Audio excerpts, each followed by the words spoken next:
Sir ಈಗ ಕೆಲವೊಂದು ಹೋರಾಟಗಳ ವಿಚಾರವಾಗಿ ಬಿಜೆಪಿ ಮತ್ತು ಜೆಡಿಎಸ್ ಸಪರೇಟ್ ಆಗ್ತಿರೋದು ಸರ್ ಸೆಂಟ್ರಲ್ ಎಲ್ಲ ಜೊತೆಲಿಕ್ಕಿಲ್ಲ ಅದು ಈ ವಿಚಾರಗಳಲ್ಲಿ ಕಾವೇರಿ ವಿಚಾರವಾಗಿರ್ಬೋದು ಈ ವಿಚಾರವಾಗಿ ಅವರು ಪಾದಯಾತ್ರೆ ಮಾಡ್ತೀನಿ ಅಂದರೆ ಒಟ್ಟಿಗೆ ಮಾಡಿದ್ರೆ ಅದೊಂದು ಮೆಸೇಜ್ ಬೇರೆ ಥರ ಇರ್ತಿತ್ತಲ್ಲ ಈಗ ಸಪರೇಟ್ ಮಾಡೋದು ಯಾಕೆ ಸರ್? ಈಗ ಕಾವೇರಿ ವಿಚಾರದಲ್ಲಿ ನಿಮಗೆ ಗೊತ್ತಿದೆ ಮನೆಯಲ್ಲಿ ಏನಾಯಿತು ಅಂತ.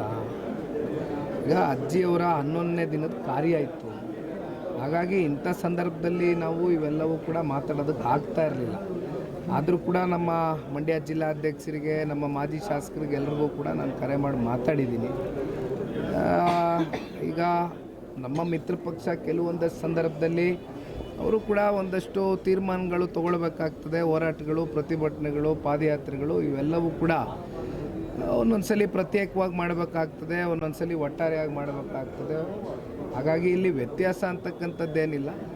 ಆದರೆ ಯಾವುದು ಪ್ರತ್ಯೇಕವಾಗಿ ಮಾಡಬೇಕು, ಯಾವುದು ಒಟ್ಟಾಗಿ ಮಾಡಬೇಕು ಅನ್ನೋವಂಥ ತೀರ್ಮಾನಗಳು ಆಯಾ ಸಂದರ್ಭದಲ್ಲಿ. ಇದೇ ವಿಚಾರ ಈಗ ಅವರು ಪಾದಯಾತ್ರೆ ಮಾಡ್ತೀನಿ ಅಂತ ಹೇಳ್ತಾರೆ, ಬಟ್ ಒಟ್ಟಿಗೆ ಮಾಡಿದ್ರೆ ಒಂದು ಮೆಸೇಜ್ ಬೇರೆ ಹೋಗ್ತಿತ್ತಲ್ಲ. ಈಗ ನಮ್ಮ ಹತ್ರ ಯಾರೂ ಇಲ್ಲಿವರೆಗೂ ಇದನ್ನು ಚರ್ಚೆ ಮಾಡಿಲ್ಲ. ನಮ್ಮ ಬಳಿ ಯಾರೂ ಚರ್ಚೆ ಮಾಡಿಲ್ಲ. ಭಾರತೀಯ ಜನತಾ ಪಾರ್ಟಿಯಿಂದ ಯಾರು ಕೂಡ ಸನ್ಮಾನ್ಯ ಕುಮಾರಣ್ಣವ್ರಿಗಾಗಲಿ ನಮಗಾಗಲಿ ಈ ವಿಚಾರಕ್ಕೆ ಸಂಬಂಧಪಟ್ಟಂತೆ ಚರ್ಚೆ ಮಾಡಿಲ್ಲ.